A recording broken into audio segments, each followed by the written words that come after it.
జనవరి 20వ తారీఖున ట్రంప్ ప్రమాణం చేసిన తర్వాత మ్యాసివ్ చేంజెస్ రాబోతున్నాయి అని చెప్పి ఆయన ఈ పాటికే ప్రకటించేశాడు. ఈ మ్యాసివ్ చేంజెస్ దేని మీద ఉండవచ్చు అంటే, ఇంత పెద్ద చేంజ్ వేటి గురించి అవ్వచ్చు అంటే, ఎకనామిక్ పాలసీస్ అవ్వచ్చు, లేదా ఇమిగ్రేషన్ పాలసీస్ అవ్వచ్చు. మీరు గమనిస్తే ట్రంప్ ఇంతకుముందు ప్రెసిడెంట్గా ఉన్నప్పుడు ట్రంప్ 1.0లో ఒకటేసారి కొన్ని ఇమిగ్రేషన్ రూల్స్ తీసుకొచ్చాడు. నేషనల్ సెక్యూరిటీ, జాతి భద్రత కారణం చూపించి కొన్ని ముస్లిం దేశాల నుంచి రాకుండా చాలామంది నేషనల్స్ని, అమెరికాలో ఉద్యోగాలు చేసేవాళ్ళని వాళ్ళందరినీ వెనక్కి పంపించేశాడనమాట.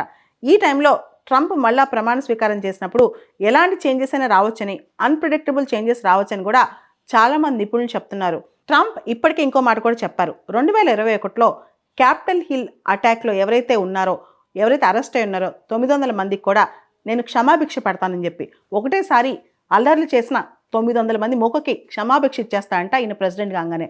ఇట్లా ట్రంప్ వ్యాఖ్యలకి అద్దు అదుపు లేకుండా పోతుంది.